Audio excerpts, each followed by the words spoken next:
नमस्कार शिक्षक मित्रांनो, निपुण महाराष्ट्र कृती कार्यक्रमाअंतर्गत लेखन कौशल्यासाठी इयत्ता 3री ते 5वीसाठी अध्ययन स्तर क्रमांक 15 4 ते 5 सोपी शब्द, जोडाक्षरयुक्त एक वाक्य विरामचिन्हासह व आकलनासह योग्य गतीने लिहितो.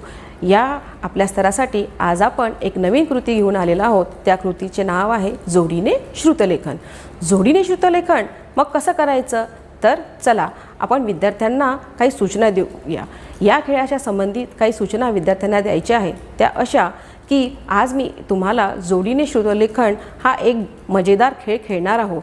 यातून आपल्याला विद्यार्थ्यांना सांगायचं आहे की तुमच्या वर्गामध्ये जितके काही विद्यार्थी आहेत त्या विद्यार्थ्यांच्या पटसंख्येनुसार म्हणजे संख्येनुसार आपल्याला त्यांच्या जोड्या करायच्या आहे. ह्या जोड्या करताना आपल्याला लक्षात घ्यायचे आहे की त्या जोड्या 2 किंवा 3च्या संख्येनुसार होऊ शकतील. म्हणजेच प्रत्येक गटामध्ये 2 किंवा 3 विद्यार्थी येतील. त्यानंतर विद्यार्थ्यांना सांगायचं आहे की एक विद्यार्थी म्हणजेच त्या गटातील एक मुलगा किंवा मुलगी एक शब्द सांगणार आणि दुसरा विद्यार्थी मग तो शब्द लिहिणार.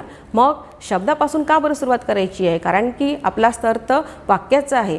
तर सुरुवातीला विद्यार्थ्यांना ती कृती समजावी, तो खेळ समजावा, त्याच्यामध्ये त्यांना उत्सुकता निर्माण व्हावी, आनंद निर्माण व्हावा, म्हणून सर्वप्रथम आपण शब्दापासून हा खेळ सुरुवात करूया. मग विद्यार्थ्यांना म्हणजेच त्यांच्या प्रत्येक जोडीला अगोदरच आपण काही शब्द सुरुवातीलाच निश्चित करून देऊया, जेणेकरून कुठला शब्द सांगायचा आहे हे त्या विद्यार्थ्यांना माहीत असेल. मग गटातील किंवा जोडीतील एक विद्यार्थी शब्द सांगणार आणि दुसरा विद्यार्थी तो शब्द आपल्या वहीत लिहेल. यावेळेस आपली भूमिका अशी असेल की आपण पूर्ण वर्गामध्ये फेरफटका म्हणजे फिरत प्रत्येक गटाकडे निरीक्षण करणार आहोत.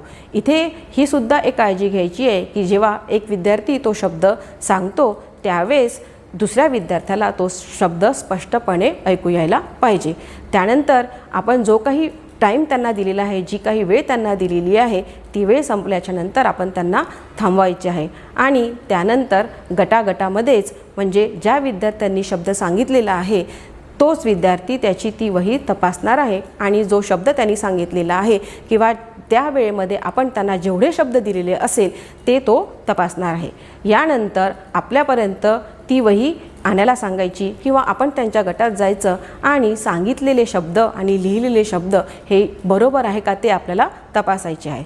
त्यानंतर शब्दावर झाल्याच्या नंतर मग आपल्याला वाक्यावर यायचं आहे.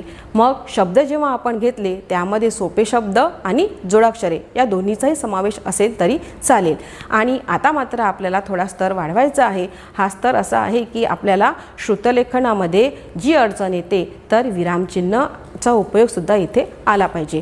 मग अशा प्रकारे अशी सुद्धा वाक्यांचा संच आपल्याला त्यांना द्यायचा आहे की जेणेकरून विद्यार्थी ते वाक्य वाचतील आणि त्यांच्या गटातील दुसरा विद्यार्थी ते वाक्य लिहेल. मग पहिल्या टप्प्याप्रमाणेच आपल्याला हा गेम परत सुरू करायचा आहे आणि वेळ झाल्याच्या नंतर मग परत तपासणीला लावायचा आहे. या पद्धतीने जोडीने श्रुतलेखन हा खेळ आपण वर्गात घेत असताना याचे असे फायदे होतील की विद्यार्थ्यांना श्रुतलेखनासंबंधी जी भीती वाटते ती थोडी कमी होईल. त्यासोबतच त्यांच्या लेखनामध्ये चुका होणार नाही. चुका वेळेवर दुरुस्त करण्याची संधी मिळते, त्यामुळे त्यांना आत्मविश्वास वाढेल, एकाग्रता वाढेल, ऐकून लिहिण्याची सवय लागेल आणि सोबतच त्यांच्या स्मरणशक्तीतसुद्धा वाढ होईल. दुसरा फायदा त्यांना असा होईल की आपलाच जोडीतील आपला सहपाठी म्हणजे आपलाच मित्र आपल्याला शब्द सांगत आहे आणि आपण तो लिहित आहे आणि दुसऱ्या वेळेस आपल्यालाही ती संधी मिळणार आहे. ही सगळ्या कृती त्यांच्यापासून होणार आहे, त्यामुळे कुठेतरी त्यांच्यामध्ये सुद्धा एक उत्सुकता निर्माण होईल. तर जोडीने श्रुतलेखन निश्चितच आपल्याला या स्तरापर्यंत पोहोचण्यासाठी मदत करेल. धन्यवाद.